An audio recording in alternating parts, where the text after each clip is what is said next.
In that video about the boredom after building a PC, I asked people if I should tell the story of how I earned money as a kid for my first PC. And most of them said yes. So here's your video, guys. Today I'm gonna tell you the interesting story of my childhood. How I earned a PC as a kid. This is not some ideal story like you hear from successful entrepreneurs, but at least it's honest. Watch till the end. Some people might find it both informative and interesting. Now let's get started. This story starts in 2017 when my parents bought me a laptop. I somehow found an old picture of that setup. At that time, I was a 14-year-old schoolboy who loved gaming, found learning difficult, and I was kind of lazy. Honestly, nothing's changed, I'm still lazy. Back then, I played a lot of games and even completed tons of older titles on that laptop. But as time went on, the laptop started getting slower and more annoying to use. One of my hobbies was creating content on YouTube. It wasn't successful at all, but it matched my interests in editing and creating videos. I didn't do it for money or fame. I just liked making fun stuff, filming myself and learning by doing. But eventually, the laptop got too old. I started thinking, damn, I need to change something. I had dreamed about building a PC long before my parents gifted me a laptop, but I was too shy to ask them for one. And I couldn't earn my own money because I was only 14, too young to work officially. When I turned 15, I finally felt like, okay, it's time to be a man, at least in my head, and decided to start saving for a PC. But my only source of income was holiday gifts or the money my parents gave me for lunch. That's it. So I started saving whatever I got. After a while, I had saved less than $100. It was okay, but progress was slow, and I got bored. So I had the bright idea to try flipping PCs to make money faster. I spent everything I had on one project, which I explained in another video, but in the end, it failed because I used a cheap no-name PCU that ended up frying the whole system I was going to sell. I lost motivation and I gave up on it, but that method actually works. You can watch these two videos after watching this one and you'll understand the whole point. Still, I didn't give up on my dream. I took a break to focus on schools and exam. But one day, after watching another PC build video on YouTube, my dream reignited. I remembered my goal and restarted my plan at the beginning of 2020. The first money I got that year was around $50 for my 16th birthday. I started looking for a job I could do while studying, that is work with a flexible schedule. I had just started college. Right when I was ready to begin job hunting, the news hit. Something dangerous was happening in the world. Apparently, someone in China ate something strange, got sick, and now we were all in trouble. Teachers told us college would be closed for 2 weeks due to a virus, and I was like, wait, what?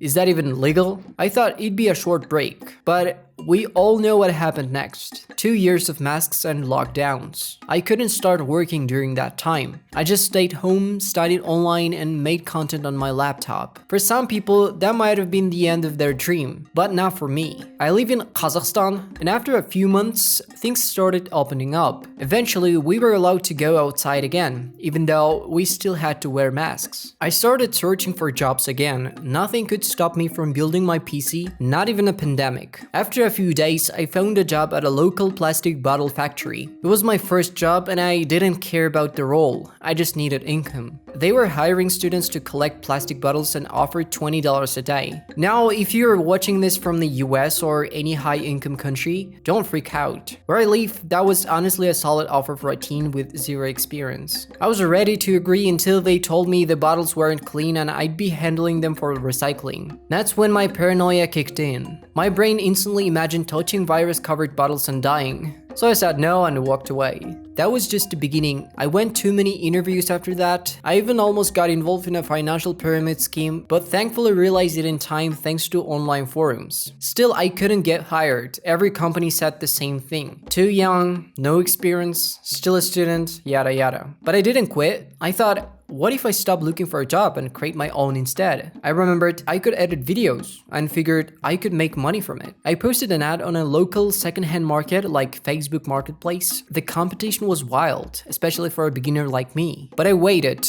Eventually, I landed my first client. It was a simple birthday video edit for $20. I accepted immediately and delivered the video. I didn't enjoy the experience much, but I told myself that's what I deserved at the time. A few days later, a driving school contacted me.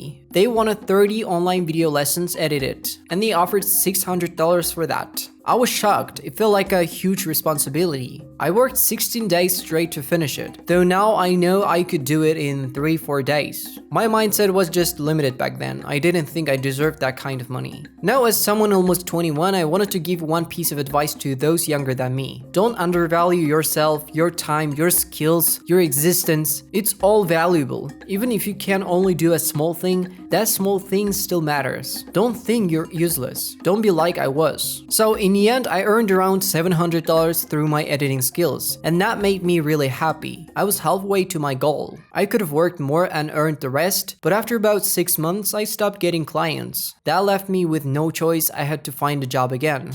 While I was looking for a job, I ran into the GPU shortage caused by crypto miners. All the video card prices went up due to high demand, and I couldn't find any available. Before that, I had planned to buy an RTX 2060 or GTX 1660 Super, but because of the mining craze, their prices became 5 times more expensive. Every gamer in the world started to hate miners. The gaming community became sad, and I was stuck in a situation where I could do nothing. I had the money, but it was useless for a while. Every day I watched tech news hoping things would get better. All the articles and sources said everything would be fine and asked us, gamers, just to be patient until prices dropped. And I believed them. I waited and waited. But as every PC builder knows, you're stuck without a GPU. Doesn't matter how much progress you've made, no GPU, no gaming. Still hoping for the best, I found a job at McDonald's. I was about 17 years old at the time. I always say, the closer I got to building my PC, the older I became. Imagine chasing your dream PC for 2 years, blocked by the world's chaos. I worked at McDonald's for about 6 months, because I wasn't legally an adult yet. I couldn't work longer. I earned around $300 to $400 per month. But I wasn't great at financial literacy and I ended up spending a lot of money on useless things. After 2-3 months of working, I decided to start ordering parts for my PC. I noticed I was spending too much and realized if I didn't act fast, I'd waste my savings. So I ordered everything except the GPU, which was still too expensive. I was so tired of waiting for GPU prices to drop. It's a weird feeling, having the money but being unable to buy the one part you need due to a global situation. It sucked. After placing the order, the parts arrived in 2-3 days. I built the PC and it was incredibly satisfying, especially because I earned it all through hard work. But unfortunately, I couldn't turn it on because I still didn't have a GPU. That problem was temporarily solved after a few hours of searching the secondhand market. I bought an old AMD HD 7870 for $30, just enough to boot the system and test it. My plan was to eventually upgrade to a GTX 1660 Ti or RTX 2060 once the situation normalized. But I had to use that cheap GPU for a while. It wasn't great. It would sometimes show artifacts or fail to boot at all. Then about 6 months into working at McDonald's, I opened the news as usual to check what was happening in the world, and I saw it. Crypto prices were falling. Even better, crypto was transitioning to a new type of mining that no longer relied on GPUs. That meant less demand for graphics cards. I was so happy. Finally the prices started dropping. Day by day it got better. It dropped to the point where I could afford not just the RTX 2060 I originally wanted, but even an RTX 3070. That was next gen at the time, but I didn't go for it. I thought my system wasn't ready for a 3070, so I bought an RTX 3060 instead. It was still way too powerful for my build, which is why I still get some bottleneck issues today. You can check out my PC specs in the description. So what can I say in conclusion? Honestly, my journey was long and slow. I faced one obstacle after another, no editing clients, no job because of my age, and just when things were starting to go right, the whole world hit me with the GPU crisis thanks to cryptocurrency. But in the end, it was all worth it. I gained real experience, made friends while working at McDonald's, and finally built the PC I had dreamed of for years. If you wanted to know what happened after that, check out these 2 videos on the screen. Thanks for watching and take care.